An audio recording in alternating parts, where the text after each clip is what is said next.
Good afternoon बच्चों, आज की क्लास में आप सभी का स्वागत है। आज हम जैसा पहले से बता चुके थे कि 3 अप्रैल से हम जो है क्लास 11th और 12th की जो लाइव क्लास स्टार्ट करने वाले हैं। ठीक है, तो आज के टर्म में हम मैथ की क्लास स्टार्ट कर रहे हैं। ठीक है, और मैथ की क्लास में सबसे पहले हम आज डिस्कस करेंगे कि हमारा जो पाठ्यक्रम है, पाठ्यक्रम जो सिलेबस है, वो सिलेबस क्या है, कौन सा चैप्टर कितने मार्क्स का बोर्ड्स में आ रहा है। ठीक है, उसका वेटेज क्या है, उसकी इंपॉर्टेंस क्या है, इसकी भी हम बात करने वाले हैं कि कौन सा चैप्टर आगे फ्यूचर में कितना इंपॉर्टेंट है आपके लिए, कितना मैथ में कौन सा चैप्टर जेई के लिए कितना इंपॉर्टेंट है, दूसरे एग्जामिनेशन जो आपके दिए हुए हैं उनके पॉइंट ऑफ व्यू से कितना इंपॉर्टेंट है, इसके लिए हम बात करने वाले हैं। ठीक है, तो देखिए सबसे पहले इसमें देखते हैं हमारे सामने यहाँ पे ये पाठ्यक्रम जो है, हमें जो सिलेबस है वो खुला हुआ है। सिलेबस को हिंदी में पाठ्यक्रम बोलते हैं। ठीक है, तो इसमें कुछ बच्चे कंफ्यूज ना हो, बिल्कुल भी हम सिलेबस को डिस्कस करने वाले हैं। ठीक है, और सिलेबस में आप देख रहे हैं जो क्लास 12th का सिलेबस है उसमें सबसे पहले आप देखेंगे, this is very important topic, यहाँ पे जो लिखे हुए हैं सारे हम एक एक पढ़ के बता रहे हैं आपको।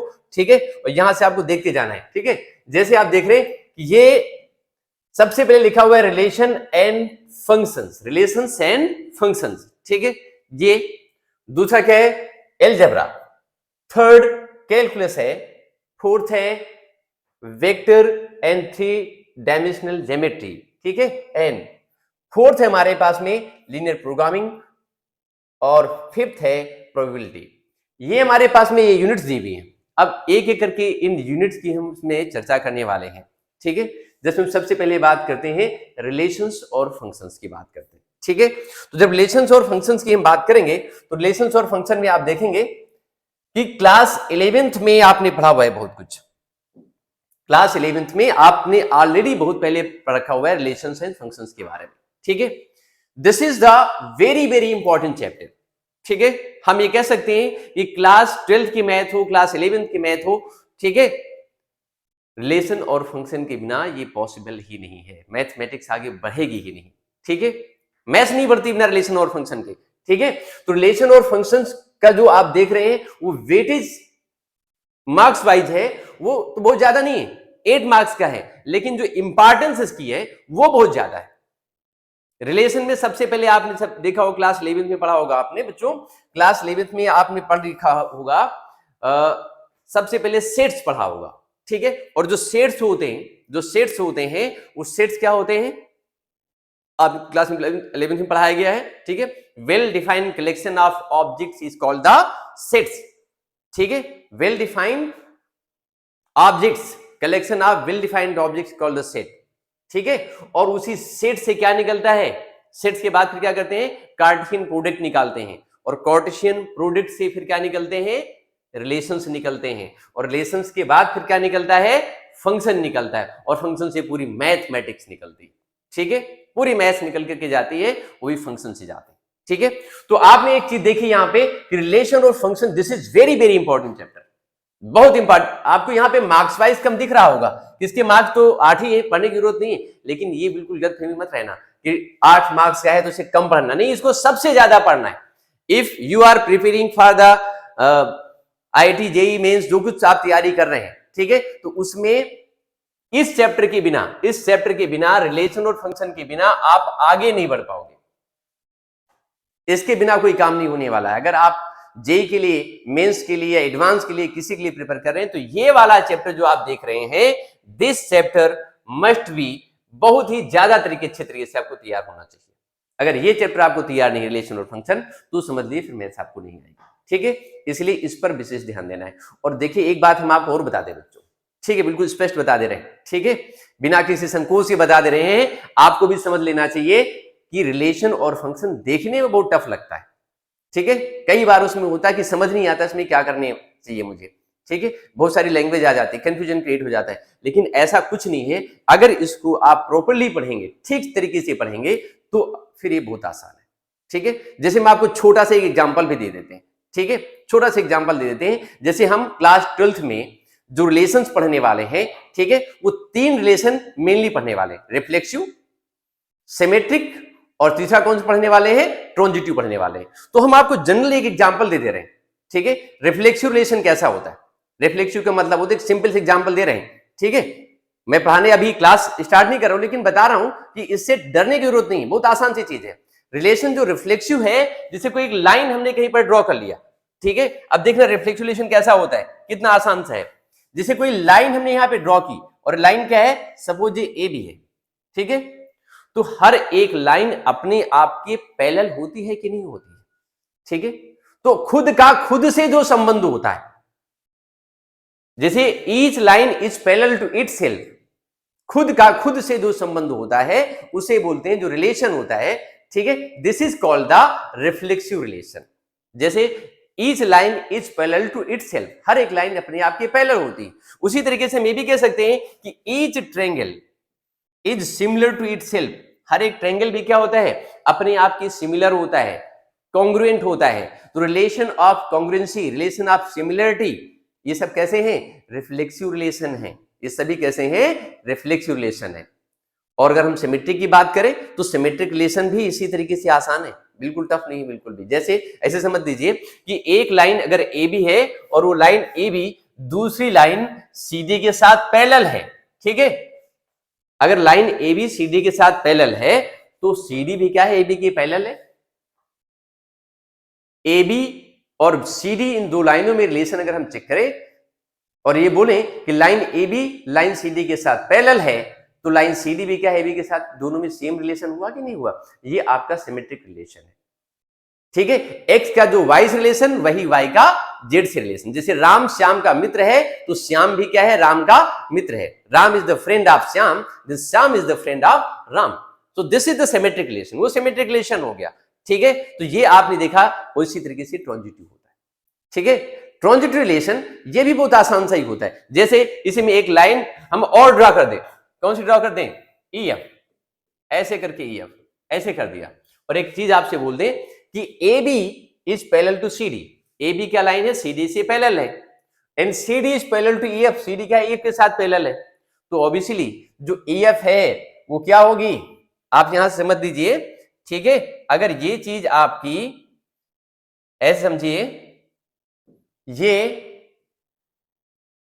ए बी में जो रिलेशन है ए बी और सी डी का, ठीक है, पैरेलल होने का, वही सी डी और ई एफ का है, तो ऑब्वियसली इसमें भी रिलेशन वही होगा, पैरेलल होने का, ई एफ और ए बी में, ठीक है। तो ये ट्रांजिटिव रिलेशन हुआ। और एग्जांपल समझ लीजिए, ठीक है, जैसे राम और श्याम आपस में मित्र हैं या एक ही कॉलोनी में रहते हैं, राम और श्याम एक ही कॉलोनी में रहते हैं, श्याम और मोहन एक कॉलोनी में रहते हैं, तो ऑब्वियसली राम और मोहन भी एक ही कॉलोनी में रहते होंगे ना, वो सिंपल सी बात है। जब राम और श्याम एक कॉलोनी में रहते हैं, श्याम और मोहन एक कॉलोनी में रहते हैं, तो इसका मतलब हुआ कि राम और मोहन भी उसी कॉलोनी में रहते हैं। तो ऐसे रिलेशन को क्या बोलते हैं, ट्रांजिटिव रिलेशन बोलते हैं, ठीक है।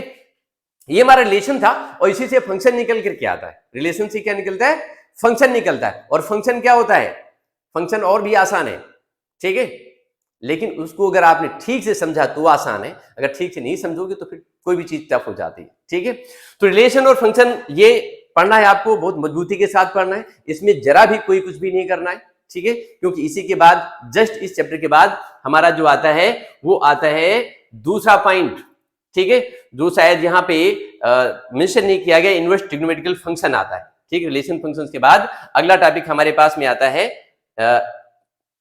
अगला वाला वो आता है इनवर्स ट्रिग्नोमेट्रिकल फंक्शन, ठीक है। रिलेशन फंक्शन के बाद में अगला पॉइंट हमारे पास में आएगा इनवर्स ट्रिग्नोमेट्रिकल फंक्शंस, ठीक है, जो रिलेशंस और फंक्शन में ही आ जाता है, ठीक है। रिलेशंस और फंक्शन का ही अगला पार्ट कौन सा है हमारा, इनवर्स ट्रिग्नोमेट्रिक फंक्शन। अब देखिए इनवर्स ट्रिग्नोमेट्रिकल फंक्शन ये भी बहुत ही ज्यादा इंपॉर्टेंट है, ठीक है। लेकिन इनवर्स ट्रिग्नोमेट्रिकल फंक्शन आप कैसे पढ़ पाओगे, कब पढ़ पाएंगे आप, जब आपको रिलेशंस और फंक्शन की अच्छे से जानकारी होगी। If you know very well about the relations and function, ठीक है, तो अगर आपको रिलेशंस अच्छे से मालूम है तो आपके फंक्शंस अच्छे से तैयार होंगे, और जब आपके फंक्शंस अच्छे तैयार होंगे तो आप इनवर्स ट्रिग्नोमेट्रिक फंक्शन भी अच्छे से पढ़ पाएंगे।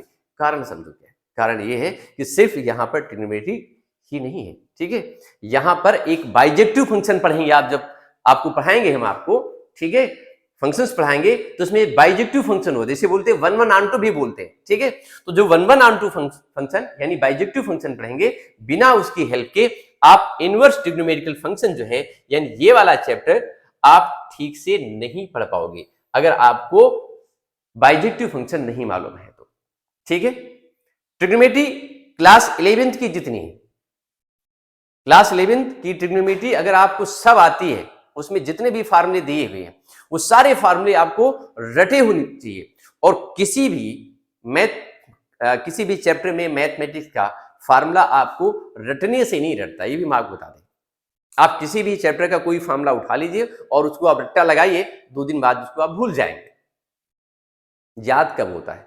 याद आपको तब होता है जब आप उसकी प्रैक्टिस करते हैं, और प्रैक्टिस केवल फार्मूले लिखने की तो करेंगे नहीं, तो इसलिए आप क्या करेंगे, उस फार्मूले से रिलेटेड जो है बहुत से क्वेश्चंस लगाएंगे, उनकी प्रैक्टिस करेंगे, ठीक है। तो वो फार्मूला फिर आपको रट जाएगा। इसलिए ये भी जरूरी है कि ट्रिग्नोमेट्री के सारे फार्मूले आपको याद होने चाहिए, और वो आपको तभी याद होंगे जब आप 11th में अच्छे से मैथ्स लगाए होंगे। नहीं लगाए तो अभी उसके नोट्स बना लीजिए, ठीक है। नोट्स बना के अपने यहाँ पे अपनी दीवार पे सामने चिपका लीजिए, उनको रट लीजिए, ठीक है। तो इनवर्स ट्रिग्नोमेट्री फंक्शन जो आप देख रहे हैं, ये आप तभी पढ़ पाएंगे अच्छी तरीके से जब आपको रिलेशंस और फंक्शन अच्छे से तैयार होंगे, ठीक है। ये अब इसका जो वेटेज है यहाँ पे आप देख रहे हैं, ठीक है, ये मार्क्स वाइज बहुत ज्यादा नहीं होता है, ठीक है। और इसमें ये भी बोला गया कि 15 पीरियड्स में से कंप्लीट करना होता है, ठीक है। लेकिन फिर भी इसका इंपॉर्टेंस बहुत ज्यादा है, ठीक है। कैसे इंपॉर्टेंस आप पूछ लीजिए कि सर इसमें इंपॉर्टेंस क्या है इनवर्स ट्रिग्नोमेट्रिकल फंक्शंस का। अगर आपको इनवर्स ट्रिग्नोमेट्रिकल फंक्शंस अच्छे से तैयार है तो इसका एप्लीकेशन कहां कहां होता है, अभी आप इसमें देखेंगे। एक चैप्टर है हमारे पास में, ठीक है, यहां पे देखना कैलकुलस, देख रहे हैं क्या लिखा है, कैलकुलस। इस कैलकुलस में आप जाएंगे, उसमें डिफरेंशिएशन है, उस कैलकुलस में इंटीग्रेशन है, ठीक है। तो डिफरेंशिएशन और इंटीग्रेशन में बहुत से क्वेश्चंस ऐसे आते हैं जो इनवर्स ट्रिग्नोमेट्रिकल फंक्शन से अप्रूव्ड होते हैं। वहां पर हमें इन सारे फार्मूलों की जानकारी होनी ही चाहिए। और अगर आप मेंस के लिए तैयार कर रहे हैं, एडवांस के लिए तैयार कर रहे हैं, तो उसके लिए फिर कायदे से तैयार होना चाहिए, क्योंकि वहां पे फिर फंक्शन बहुत ही कायदे से अप्लाई होता है। और इनवर्स ट्रिग्नोमेट्रिकल फंक्शन का अगर कोई क्वेश्चन आ रहा है तो फिर कायदे से इसकी जानकारी होनी चाहिए, ठीक है। इसलिए हर एक चीज दूसरे से रिलेटेड है। ट्रिग्नोमेट्री क्लास 11th वाली, और क्लास 11th की ट्रिग्नोमेट्री के बाद फिर क्या पहुंचेंगे आप, इनवर्स ट्रिग्नोमेट्रिकल फंक्शन। पहले फंक्शन पढ़ेंगे और फिर क्या पढ़ेंगे, इनवर्स ट्रिग्नोमेट्रिकल फंक्शन पढ़ेंगे आप, ठीक है। This is also very important, ठीक है।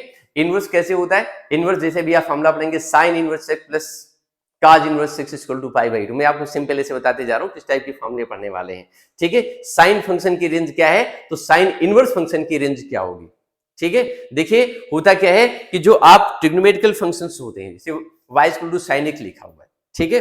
तो ये हमारा कैसा है, ट्रिग्नोमेट्रिकल फंक्शंस। और इसकी जो डोमेन होती है वो क्या होती है, इनवर्स। जो आपका ट्रिग्नोमेट्रिक फंक्शन है y equal to sine x या साइन x जो आप देख रहे हैं, इसकी रेंज क्या, डोमेन क्या होती है, इसकी डोमेन होती है रियल नंबर, ठीक है। साइन x की डोमेन होगी रियल नंबर, और रेंज क्या होती है -1 से +1। साइन फंक्शन की मैक्सिमम वैल्यू +1, मिनिमम वैल्यू -1 होती है। +1 से -1 के बीच में होता है रेंज उसका, ठीक है। -1 से +1 कह सकते हैं आप ऐसे, ठीक है, रेंज होती है।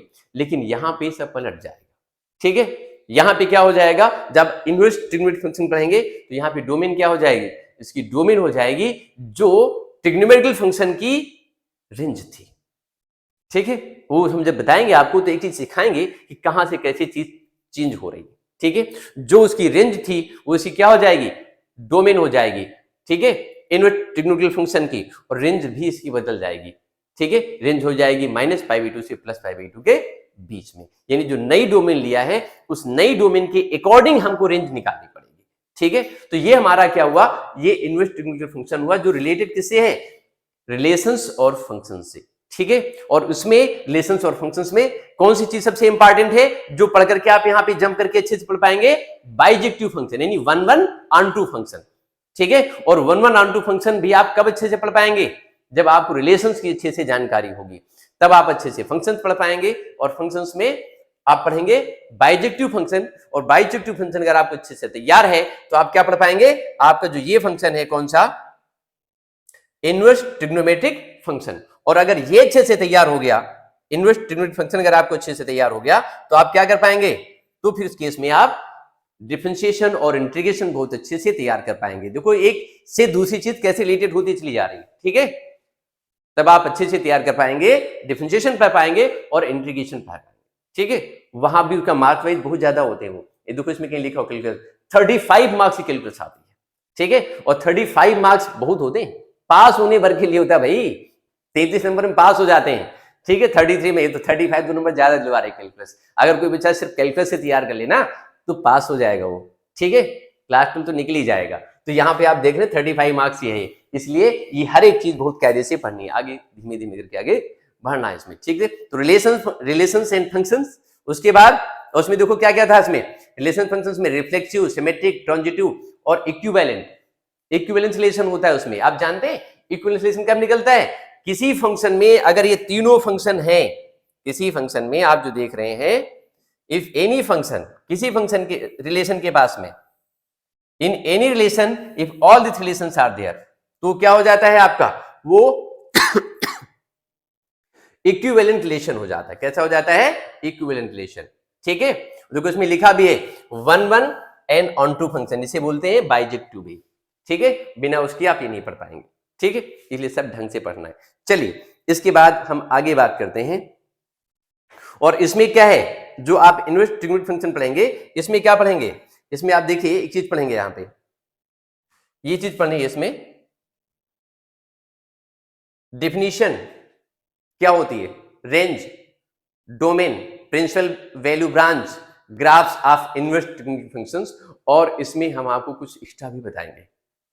एक्स्ट्रा क्या बताएंगे, ठीक है, कुछ फार्मूले जो बेसिक ने हटा दिए, लेकिन हम मेंस वगैरह में यूज करते हैं, ठीक है, हम उनको कैलकुलस में यूज करते हैं, ठीक है, लेकिन होता क्या है कि आपकी जो एनसीईआरटी दी है उस एनसीईआरटी में इतना प्रॉपर्ली दिया नहीं, but I will cover all those things which we use here. हम जो कुछ भी यहाँ पर यूज करते हैं, हम वो सब कुछ यहाँ पर आपको बताने वाले, सब कुछ बताएंगे आपको, कुछ भी नहीं छोड़ेंगे। अगला पॉइंट हमारा आता है एलजेब्रा, ठीक है। ये जो एलजेब्रा है क्या है, ठीक है, एलजेब्रा भाई देखो ये लिखा हुआ इसको साइड में हटा देंगे, ठीक है, तब आगे चलता हूं। ये इसको पहले खत्म करते हैं ना, तब उसके बाद लिखते हैं। अगला पॉइंट हमारे पास में किस चीज का, एलजेब्रा का है, ठीक है, इसको भी हटा दो, ये लो, ये भी हटा दिया, कितने अच्छे से हट गया। अब हम बात करते हैं एलजेब्रा की। एलजेब्रा ये थोड़ा सा इजी पार्ट कहा जाता है, बात समझे कि नहीं। और एलजेब्रा है भी कितनी मार्क्स की, यहाँ पे देख लीजिए एक मिनट के लिए, नीचे आकर के इसको, एलजेब्रा इसमें जो दी हुई है वो दी है 10 मार्क्स की। एलजेब्रा कितने की है, 10 मार्क्स की दी हुई है एलजेब्रा, ठीक है। इसमें मैट्रिसेस हैं, डिटरमिनेंट है, ठीक है, और स्पेशली इसमें जो आप देख रहे हैं वो कितना है, देखिए इसमें बहुत सारे टॉपिक्स लिखे हुए हैं, ठीक है, कॉन्सेप्ट क्या है, नोटेशन क्या है, ऑर्डर क्या है, इक्वलिटी क्या है, टाइप्स क्या मैट्रिसेस है, zero identity matrix, transpose matrix, ये सब बहुत आसान चीजें, ठीक है, कठिन वाली चीज सीबीएसई ने हटा दिया है, ठीक है, वो हम बताएंगे भी, उसकी चर्चा भी नहीं करनी, और मेंस वगैरह में भी उसका कोई खास रोल नहीं रहता, ठीक है। तो कठिन वाली चीज जो है सीबीएसई ने हटा ही दी हुई है, तो उसकी बात भी नहीं करनी। मल्टीप्लिकेशन, जीरो मैट्रिक्स, और सबसे बड़ी चीज है मैट्रिक्स की हेल्प से, ठीक है, 3 वेरिएबल इक्वेशंस को सॉल्व करना, ठीक है, कितनी आसानी से सॉल्व कर सकते हैं, ठीक है, वो भी हम आपको इसी में सिखाएंगे, ठीक है। और उसके बाद आता है डिटरमिनेंट, ठीक है। डिटरमिनेंट जो हमारी है, इस डिटरमिनेंट में क्या होता है, इसको मैट्रिक्स को खत्म करना है 25 पीरियड्स में, और ये जो डिटरमिनेंट है ये भी कितने 25 पीरियड्स में कवर करनी होती है, 25 और 25 पीरियड में इनको कवर करना होता है, ठीक है। तो हम इसमें कोशिश करेंगे कि इनको थोड़ा सा जल्दी खत्म कर लें, 20-20 मिनट में खत्म कर लें, क्योंकि कुछ टॉपिक्स में बहुत ईजी हैं और आप भी आसानी से कर ले जाओगे, ठीक है। तो आपने क्या करना है, हम आपको कोशिश करेंगे कि इस तरीके से ये जो आप देख रहे हैं इनको थोड़ा सा जल्दी खत्म करें, ठीक है। जरा नेक्स्ट स्लाइड में चलते हैं, वहां पर देखते हैं क्या है, ठीक है। अगला पॉइंट हमारा इसमें आता है डिटरमिनेंट में 3x3 की जो मैट्रिक्स है, ठीक है, उसमें माइनस कैसे निकालते हैं, कोफैक्टर्स कैसे निकालते हैं, और सबसे इंपॉर्टेंट पॉइंट, ठीक है, आपको जो सीखना है इसमें वो किस तरीके से, जो इंपॉर्टेंट पॉइंट है, ठीक है, वो इंपॉर्टेंट पॉइंट है how can you solve the equations of 3 variables, 3 variable वाली इक्वेशंस को हम कैसे सॉल्व करते हैं, ठीक है, ये इसमें सबसे इंपॉर्टेंट पॉइंट होता है, और क्वेश्चन भी 5 मार्क्स में जब कब पूछ लिया जाता है, ठीक है, कभी 3 मार्क्स में और कभी क्या होता है 5 मार्क्स में पूछ लेते हैं, इट्स ओके। तो इसलिए ये भी मार्क्स वाइज बहुत इंपॉर्टेंट है, ठीक है। और भी कई चीजों में काफी इंपॉर्टेंट हो जाता है। ठीक, आगे चलिए, अब हम इसमें आते हैं सबसे important chapter, most important chapter of this class 12th। Fish covers 35 marks in class 12th। Calculus is a most important topic. Fish covers 35 marks, जो 35 मार्क्स हमको दिलवाता है, ठीक है। और 35 मार्क्स अगर आपने ढंग से पढ़ी हुई है तो 35 मार्क्स ही नहीं, ये आपको मेंस में सिलेक्शन भी दिलवा देगा। अगर आपने कैलकुलस ठीक से पढ़ी हुई, आपने फंक्शंस अच्छे से पढ़े हैं और आपने कैलकुलस अच्छे से पढ़ी हुई है, तो मैं एक दावे से कह सकता हूं, ठीक है, कि आपका सिलेक्शन कोई रोक नहीं सकता है। अगर आपने 2 टॉपिक पढ़े हुए, फंक्शंस, रिलेशंस फंक्शंस, उसी में आपका इनवर्स भी आ जाता है, और कैलकुलस, अगर इन पे आपने मेन फोकस किया है, तो मेन फोकस करने का मतलब है कि आपका मेंस में तो सिलेक्शन पक्का है, कोई रोक नहीं सकता है, ठीक है। इसलिए इस वाले टॉपिक पे बहुत ही ध्यान देना है। और सबसे इंपॉर्टेंट टॉपिक, ठीक है, सबसे इंपॉर्टेंट चीज यहां पर यह है जो कई बार कंफ्यूजिंग हो जाती है, ठीक है, कंटिन्यूटी एंड डिफरेंशियबिलिटी। ठीक है, सबसे इंपॉर्टेंट पॉइंट है continuity and differentiability. Clear? Continuity और डिफरेंशियबिलिटी ये भी इंपॉर्टेंट चैप्टर, और उसी डिफरेंशियबिलिटी में, ठीक है, उसी डिफरेंशियबिलिटी में आपको डिफरेंशिएशन भी पढ़ना है। उसी में क्या पढ़ना है? डिफरेंशिएशन भी पढ़ना। डिफरेंशियबिलिटी का मतलब है कि कोई फंक्शन का डिफरेंशिएशन हो सकता है किसी पॉइंट पे या नहीं हो सकता है, ठीक है, वो चीज डिफरेंशियबिलिटी कवर करती है, ठीक है। लेकिन डिफरेंशिएशन डिफरेंशियबिलिटी से थोड़ा सा इजी है। डिफरेंशिएशन जो है वो डिफरेंशियबिलिटी से इजी है। इजी का मतलब है कि डिफरेंशिएशन आप किसी चीज का आसानी से कर ले जाते हो, कई बार नहीं भी कर पाते हो, ठीक है, क्वेश्चन थोड़े से टफ हो जाते हैं, ठीक है। लेकिन डिफरेंशियबिलिटी पे फोकस करना है। अगर आप मेंस के लिए तैयार कर रहे हैं, ठीक है, आप एडवांस के लिए तैयार कर रहे हैं, तो कंटिन्यूटी और डिफरेंशियबिलिटी ये जो आप देख रहे हैं, इस पे आपको स्पेशल ध्यान देना है, ठीक है। कैसे ध्यान देना है? इस तरीके से, कुछ 1 मिनट, आप उसे बहुत फोकस करना है। किस पे? कंटिन्यूटी पे और डिफरेंशियबिलिटी पे। अगर ये चीज आपको तैयार है तो क्वेश्चन इसका मेंस में भी आता है और आपका बोर्ड्स में भी पूछा जा सकता है। लेकिन सबसे ज्यादा इंपॉर्टेंट क्या है? सबसे ज्यादा इंपॉर्टेंट है किसी चीज का डिफरेंशिएशन करना और सीखना, जो कि क्लास 11th भी में भी थोड़ा थोड़ा सिखाया गया है, बहुत ज्यादा नहीं, से विषय कवर करती है, ठीक है। और उसमें देखो यहाँ पे हमने बताया, अभी बात कर रहे थे ना कि इनवर्स ट्रिग्नोमेट्रिकल फंक्शंस भी आ जाते हैं, तो देखो इनवर्स ट्रिग्नोमेट्रिकल फंक्शन यहाँ पे पूछा गया है, कंटिन्यूटी, डिफरेंशियबिलिटी, और फिर उसके बाद देखो यहां से चालू हो गया चेन रूल, ठीक है। आप देख रहे हैं क्या लिखा हुआ है? ये चेन रूल है, ठीक है, और चेन रूल हो गया ये chain rule, derivative of inverse trigonometrical functions, sine inverse x, cause inverse x and tan inverse x, इनके डिफरेंशिएशन भी आ गए, ठीक है। जैसे साइन एक्स का डिफरेंशिएशन कितना होता है? कॉज एक्स होता है। और अगर हम साइन इनवर्स एक्स क्या पूछें तो होता है 1/√1 - x²। टेन एक्स का डिफरेंशिएशन कितना होता है? sec x होता है, तो टेन इनवर्स एक्स कितना हो जाएगा? 1/1 + x², ठीक है। हम इन सब चीजों की प्रूफ भी बताएंगे आपको, ठीक है, इन सब की हम आपको प्रूफ भी बताने वाले हैं, ठीक है। कैसे निकाले गए? डेरिवेटिव ऑफ इम्प्लीट फंक्शन, इम्प्लीट फंक्शन में होता है इसे x y = k दिया और वहां से dy/dx वैल्यू निकालनी, ठीक है। Concept of exponential logarithm functions, ठीक है। एक्सपोनेंशियल फंक्शन जानते हैं आप लोग? किसी भी चीज की कोई बेस लगा, सपोज हमने ऐसे करके a लिखा और a के ऊपर ऐसे x लिख दिया, ये आपको कैसा हो जाएगा? एक्सपोनेंशियल, ठीक है। e⁻x ऐसे करके लिख दिया, ये भी कैसा है? एक्सपोनेंशियल है, ठीक है। और लॉगरिथम फंक्शन, जो लॉगरिथम फंक्शन होते हैं, you know that is a log x, ठीक है। कैसा है? log x। यहाँ पे थोड़ा सा इंक चेंज कर लेते हैं, फाइट पे इसका बहुत अच्छा से नहीं आता है ये लोग का, e⁻x एंड e⁻x, ठीक है। और ये आप देख रहे हैं, यहां पे इसको भी हम अंडरलाइन करें, this is very very important, ये बहुत इंपॉर्टेंट है, ठीक है। ये आप देखिए, आप चाहो तो थोड़ा सा मैं ऐसे बड़ा कर दूं तो आपको साफ साफ नजर आएगा हम जो बता रहे हैं आपको। ये लो, मैंने बड़ा कर दिया है ना, अब आप सबको दिख रहा होगा, ये 8/x भी दिख रहा है और क्या दिख रहा है? 8/x भी दिख रहा है। ये हमारा कैसा है? एक्सपोनेंशियल है। और मैं लॉगरिथम फंक्शन की अगर बात कर लूं तो लॉगरिथम फंक्शन क्या होगा? यू नो क्या होता है logarithm function? y = log x, ये क्या है? लॉगरिथम फंक्शन हो गया। इसका डिफरेंशिएशन सीखना है इस तरीके से। ये तो हमारा था डिफरेंशिएशन, ठीक है। और डिफरेंशिएशन के बाद अब क्या सीखना है? डिफरेंशिएशन के बाद अभी आपने सीखना है इसमें एप्लीकेशन ऑफ डेरिवेटिव, ठीक है, यानी डिफरेंशिएशन का जो एप्लीकेशन है। एप्लीकेशन में बहुत सारी चीजें आती हैं, ठीक है। एप्लीकेशन में क्या क्या आता है, आप देखिए यहां पे लिखा हुआ है, जैसे rate of change of bodies, rate of change of bodies, इसका मतलब क्या है, rate of change of bodies इसका मतलब क्या है, जैसे आप समझना हमारी बात को, मैं आपको समझा रहा हूं, ठीक है। Rate of change of bodies का मतलब है, जैसे आपने गुब्बारा लिया और गुब्बारे में हवा भरना शुरू किया, बात समझे कि नहीं, तो आप जैसे जैसे इसमें हवा भरते जा रहे हैं, ठीक है, तो उसका जो वॉल्यूम होता है लगातार बढ़ता चला जाता है, वो टाइम के साथ बढ़ता है। सपोज वो वैल्यूम हमेशा स्पेरिकल रहता है, कैसा रहता है, स्पेरिकल रहता है, अगर वो हमेशा स्पेरिकल रहेगा तो उसकी रेडियस बढ़ने के साथ साथ क्या बढ़ेगा, उसका वॉल्यूम भी बढ़ेगा, रेडियस बढ़ने के साथ साथ उसका वॉल्यूम भी बढ़ेगा। तो rate D V upon D T, time के साथ निकालें अगर हम, ठीक है, यहां पे रेट दो तरीके से निकाला जा सकता है और भी कितने तरीके से निकाला जा सकता है, ठीक है, DV upon D T, volume time के साथ कैसे बढ़ रहा है, बात समझे कि नहीं, इस टाइम के साथ वॉल्यूम इतना था, इसके बाद इतना हो गया, तो टाइम के रिस्पेक्ट में वॉल्यूम कैसे इंक्रीज हो रहा है, जबकि रेडियस इस रिस्पेक्ट में बढ़ रही है।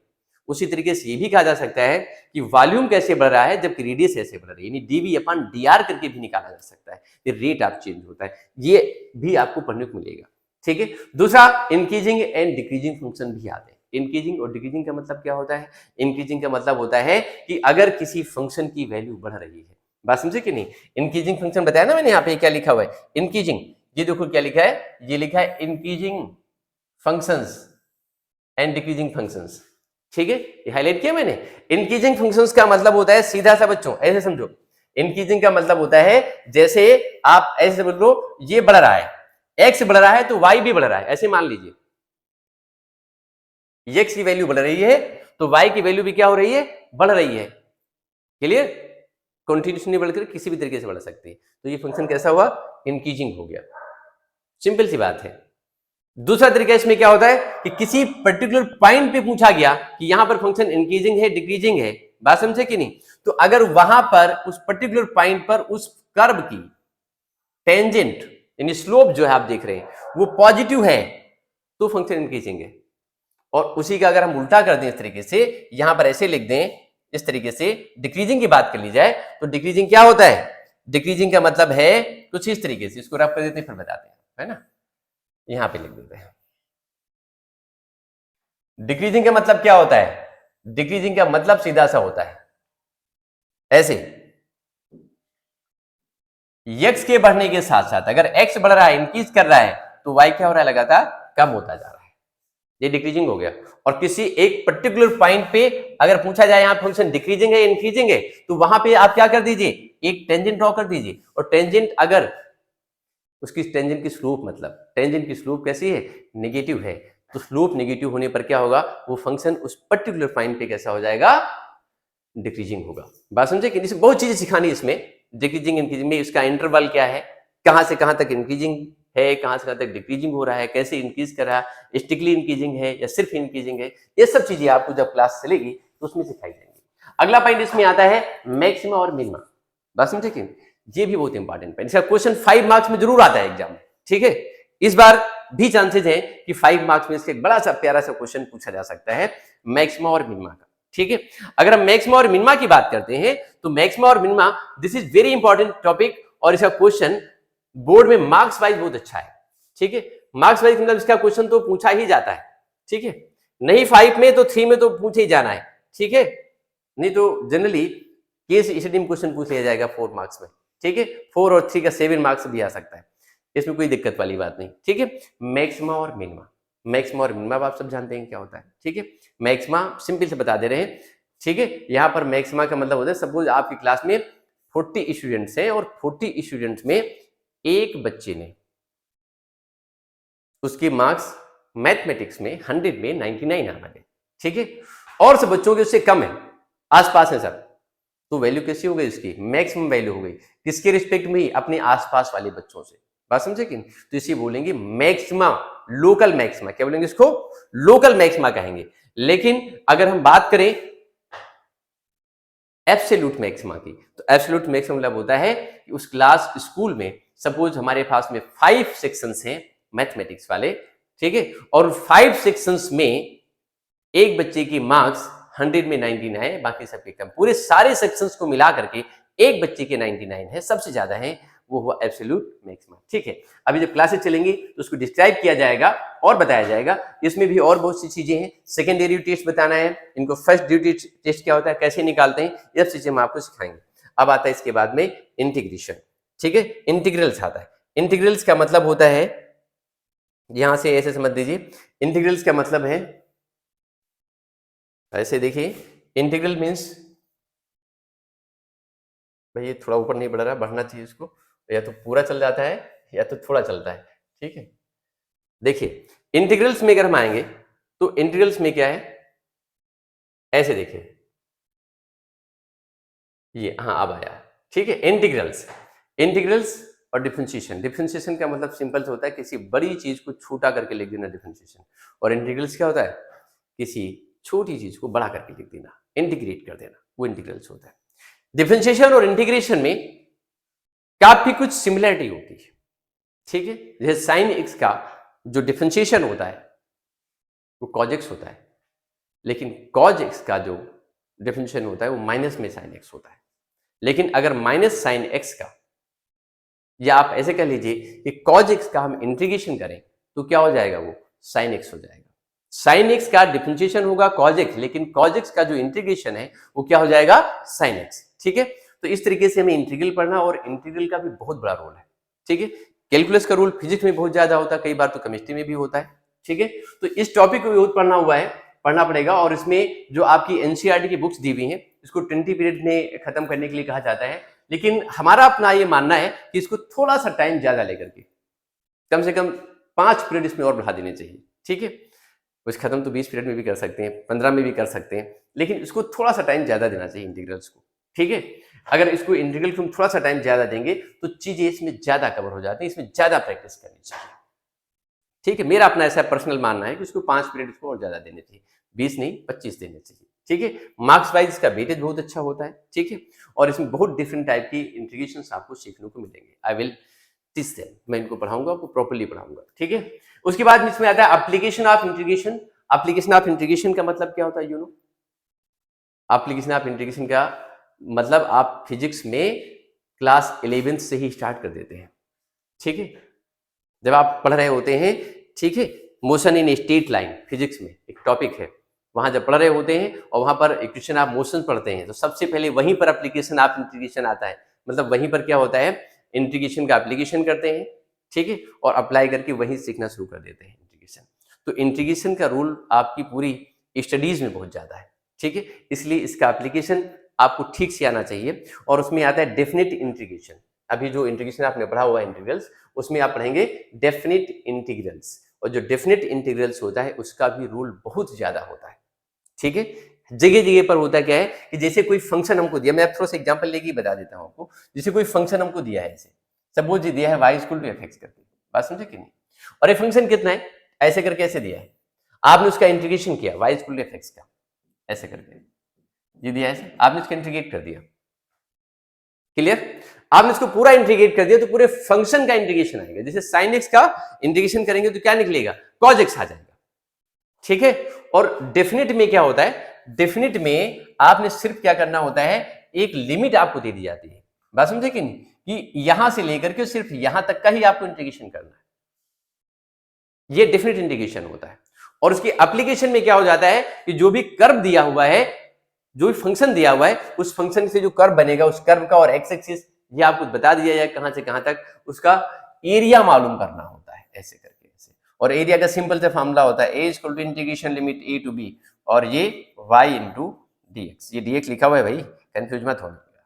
ठीक है, ये ऐसे करके देखिए, y इंटू डी एक्स, ये फंक्शन से y की वैल्यू निकाल के डाल देंगे, y इक्वल टू फिक्स, उसके बाद में क्या कर देंगे, इंटीग्रेट करके निकाल देते हैं। तो ये हमारे पास क्या होता है, ये एप्लीकेशन ऑफ इंटीग्रेशन हो जाता है। आगे देखिए, अगला पॉइंट हमारे पास में क्या है जो हम लेके चल रहे हैं, दिस इज द, क्या है इसमें, ये बताया मैंने आपको। थोड़ा सा और आगे चलेंगे, इसमें आता है डिफरेंशियल इक्वेशंस।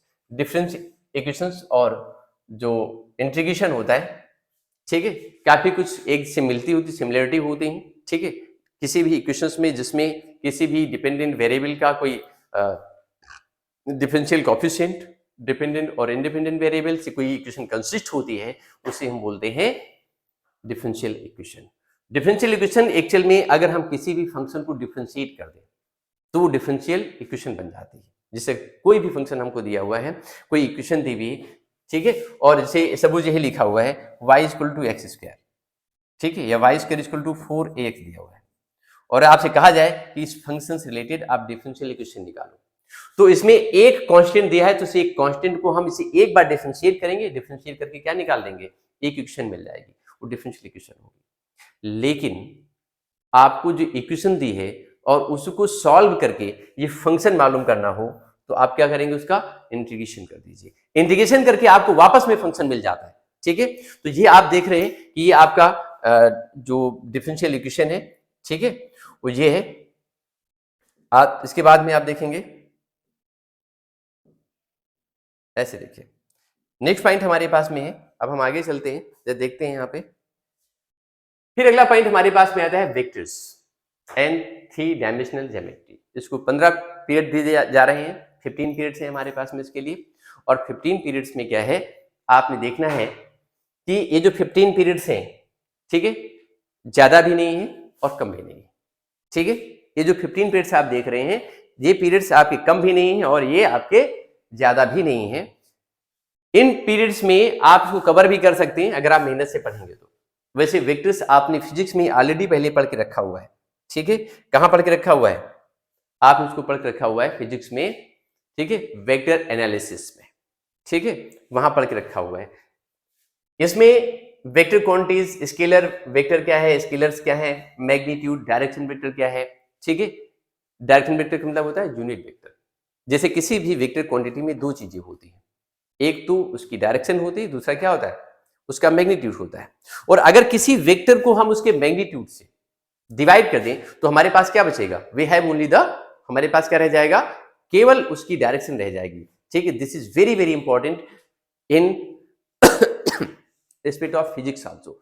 फिजिक्स के रिस्पेक्ट में भी इसका बहुत काफी अच्छा रोल होता है वेक्टर्स का।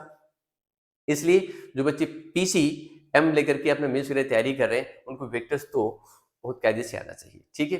वेक्टर का प्रोडक्ट्स क्या है, ठीक है, इक्वेशन कैसे निकालते हैं, ठीक है। अब उसमें 3D डायमेंशनल ज्योमेट्री, वेक्टर से 3D ज्योमेट्री में कैसे कन्वर्ट करते हैं, 3D से वेक्टर में कैसे कन्वर्ट करते हैं, ये चीजें इंटरचेंज भी हैं। इक्वेशन ऑफ लाइन क्या है, ठीक है, और इसके geometrical properties and application of scalar product and dot product also, ठीक है, ये करके दिया हुआ है। अब इसमें हम चलेंगे अगला पॉइंट, दो 3D में लिखा हुआ है direction cos sine, direction ratio of a line joining 2 points, ठीक है। यहां से देखते हैं direction cos sine, direction ratio of a line joining 2 points, ये क्या होता है। डायरेक्शन कॉस साइन मालूम है आप लोगों को, 11th में बताया था, 11th में बताया गया था।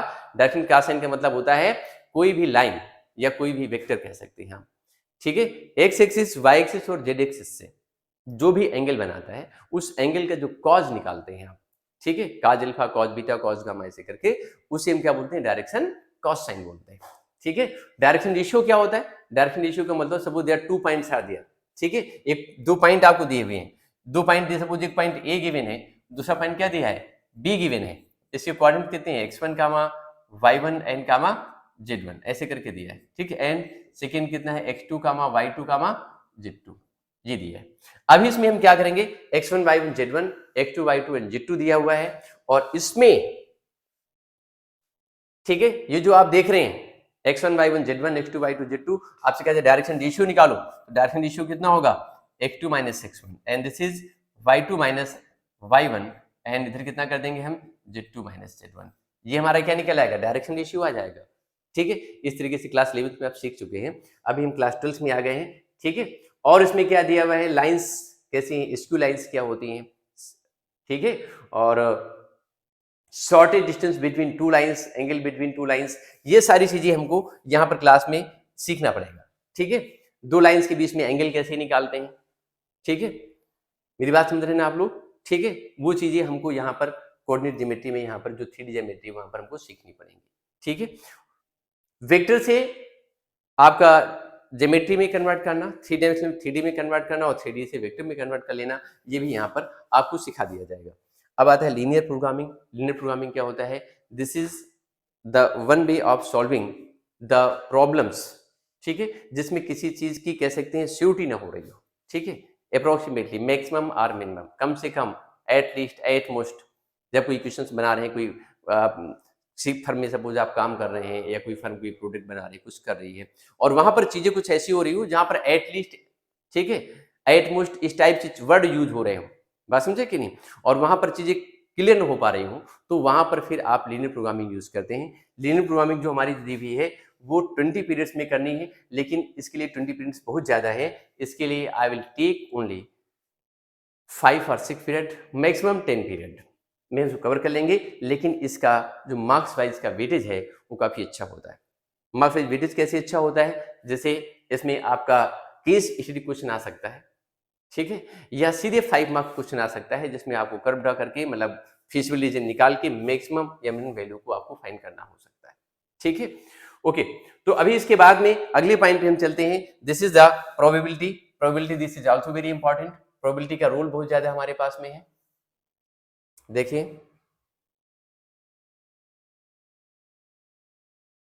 अब आता है हमारे पास में प्रोबेबिलिटी। ये जो प्रोबेबिलिटी आप देख रहे हैं, ये प्रोबेबिलिटी क्या है?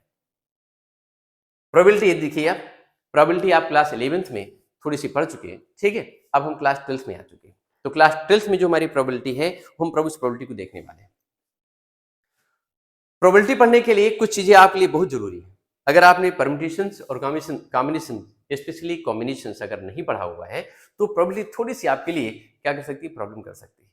इसलिए आपको क्या करना चाहिए, क्लास 11 से एक बार प्रोबेबिलिटी पढ़ने से पहले आपको कॉम्बिनेशन, परम्यूटेशंस और कॉम्बिनेशंस अच्छे से पढ़ना चाहिए, ठीक है। बाइनोमियल थ्योरम को भी पढ़ना चाहिए, ठीक है, क्योंकि इन सब का हम क्या कर सकते हैं, यूज करते हैं यहाँ पे प्रोबेबिलिटी को सॉल्व करने के लिए, ठीक है। तो अभी आप देखें प्रोबेबिलिटी जो देख रहे हैं, अब इसमें क्या आता है प्रोबेबिलिटी में, कंडीशनल प्रोबेबिलिटी। आपके 12th में जो सिलेबस है वो कम है, लेकिन ये बात ध्यान रखो कि यहाँ पे ये आपको दिख तो कम रहा है कि हमारे पास में क्या है, सिर्फ यही है, ये हमको सिर्फ कंडीशनल प्रोबेबिलिटी ही पढ़नी है। नहीं, अगर आपको कंडीशन लिखा हुआ है तो उसको पढ़ने के लिए आपको पीछे का जो 11th का है पार्ट, वो भी तो आना चाहिए। अगर वो नहीं आएगा तो सीखोगे कैसे इसको, ठीक है। तो वहां भी आपको थोड़ा ध्यान देना, उन चीजों पर ध्यान देना पड़ेगा, ठीक है। कंडीशनल प्रोबेबिलिटी है, ठीक, मल्टीप्लिकेशन थ्योरम, लेकिन ध्यान रखना हम इसमें जब भी पढ़ा रहे होंगे तो आपको कभी ऐसा नहीं लगेगा कि क्लास 11th में आपने नहीं पढ़ा तो आपको यहाँ समझ नहीं आ रहा, ऐसा बिल्कुल नहीं होगा, ठीक, आई प्रॉमिस। जब हम आपको पढ़ा रहे होंगे तो उस समय अगर कोई चीज आपकी क्लास 11th में स्किप हो गई है, ठीक है, तो हमें तुरंत समझ में आ जाता है कि किस बच्चे ने कहां पर कौन सा टॉपिक छोड़ा होगा, कौन सा वीक पॉइंट है, ये मेरे दिमाग में हमेशा रहता है। जब हम इसे एक्सप्लेन करेंगे तो हर एक चीज को बता करके आगे बढ़ेंगे। ये नहीं कि हम सीधे कंडीशनल प्रोबेबिलिटी में आगे फॉर्मूला लिख शुरू कर दें, ऐसा कुछ नहीं करेंगे, ठीक है। हम आपको एक एक चीज बता करके तब आगे बढ़ेंगे, जिसमें आपको कभी ऐसा फील ना हो कि क्लास 11th में आपने थोड़ी सी लापरवाही की तो यहाँ पर अच्छे से नहीं कर पा रहे, नहीं, हम आपको सब कुछ कवर करके बताने वाले हैं, ठीक है। ओके, यहाँ पे बायस थ्योरम है। अब की बार से क्वेश्चन इस बार जो बोर्ड में आने वाला था, आने वाला क्या था, मतलब आया था जो बोर्ड में question, that was very easy. इस बायस थ्योरम का क्वेश्चन था, ठीक है, बहुत आसान था। और शायद प्रोबेबिलिटी डिस्ट्रीब्यूशन का भी एक क्वेश्चन था हमारे पास में, मीन और रैंडम वेरिएबल निकालने के लिए, मीन निकालने के लिए आया था रैंडम वेरिएबल, ठीक है। तो आप देखिए इस तरीके से हम 30 पीरियड्स किया जाते हैं, 30 पीरियड ठीक है, इसके लिए सफिशिएंट है, इसको कायदे से पढ़ना चाहिए क्योंकि मेंस में भी इसके क्वेश्चंस पूछे जाते हैं। अब इसमें हम अगर बात करते हैं यहाँ पे, ठीक है, एक बात और समझ लीजिए कि सपोज कभी, अब ये हमने तो बताया आपको अपने सिलेबस के बारे में, क्लास 12 सिलेबस के बारे में, इसमें से अगर कोई ऐसा टॉपिक है जो आपको ज्यादा स्पेशली पढ़ना है, अच्छे से बुक पढ़नी, तो हमारी ना फना लीडू वर्ड वेबसाइट है, आप वहां चले जाइए। यहाँ पे देखिए हम दिखाते हैं आपको, ठीक है, ये आप देख रहे हैं, जैसे इसमें हम ये हमारे सामने जो खुली हुई बुक वो फिजिक्स वाली खुली है, ठीक है। और एक मिनट इसको फिर से लेते हैं जरा एक बार, और एक मिनट फिर से वापस जाते हैं।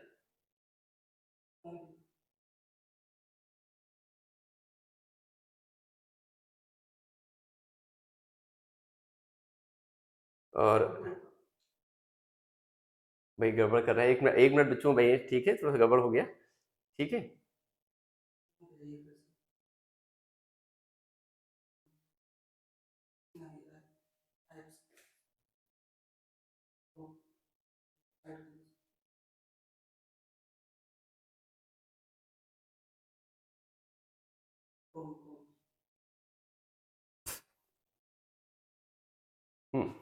ये देखिए, अब देखिए इसमें ये डिजिटल बुक्स आप देख रहे हैं, लिखा हुआ है, क्या लिखा है, डिजिटल बुक्स। आप इसमें आएंगे आप, तो डिजिटल बुक्स में क्या है, हमारे पास बहुत सारी बुक्स है, हमारी वेबसाइट पे पड़ी हुई है, ठीक है। इसमें वेबसाइट पे जाकर के आपने क्या करना है, डिफरेंट टाइप की बुक्स हमारे पास में है, ठीक है। फिजिक्स की है, मैथमेटिक्स, केमिस्ट्री, फिजिक्स, मैथमेटिक्स, अलग अलग टाइप की दी हुई है बुक, क्लास 9th की है, क्लास 12th, सब कुछ है, एवरीथिंग इज हियर, सब कुछ पूरा कंटेंट यहाँ पड़ा हुआ है, ठीक है। उस कंटेंट पे जाकर के आप कोई भी बुक यहाँ से पढ़ सकते हैं, ठीक है। अगर आपने क्या करना है कि सपोज आपको क्लास सिलेक्ट करनी, सबसे पहले यहाँ पे क्या करना है, आपको क्लास में सिलेक्ट करना है, क्लास सिलेक्ट कर लेंगे और उसके बाद फिर क्या कर लेंगे, यहाँ से आप उठा लेंगे सब्जेक्ट क्लास जो भी लेना है आप यहाँ से, ठीक है, आप जा सकते हैं इसमें, ठीक है। अब आप देखिए, जैसे सपोज आपको कोर्सेज इसमें जो है हमारे पास में दिए हुए, ठीक है, कोर्स किस क्लास का लेना है, क्लास 11th का पढ़ना है, क्लास 12th का, ठीक है, सब कुछ is here, everything is here, यहाँ पे आप सब कुछ देख सकते हैं। और जैसे कि कभी आपको हमसे कांटेक्ट करना है, ठीक है, तो आप सीधे कहाँ पहुंचेंगे, यहाँ पे देखिए आपको व्हाट्सएप की, यहाँ पे जाके व्हाट्सएप क्लिक करना है और अपना मैसेज टाइप करना है और उसके बाद में क्या करना है, मैसेज आपको सबमिट कर देना है, ठीक है। तो आप हमसे कांटेक्ट भी कर सकते हैं, ठीक है, इस तरीके से। तो ठीक है बच्चों, ओके, तो मिलते हैं आपको अगले लाइव सेशन में, अगले पूरे जोश के साथ, और हम स्टार्ट करेंगे आपका नया चैप्टर पढ़ाने के लिए। आप बिल्कुल रेडी होकर के आइए। ओके, बाय बच्चों।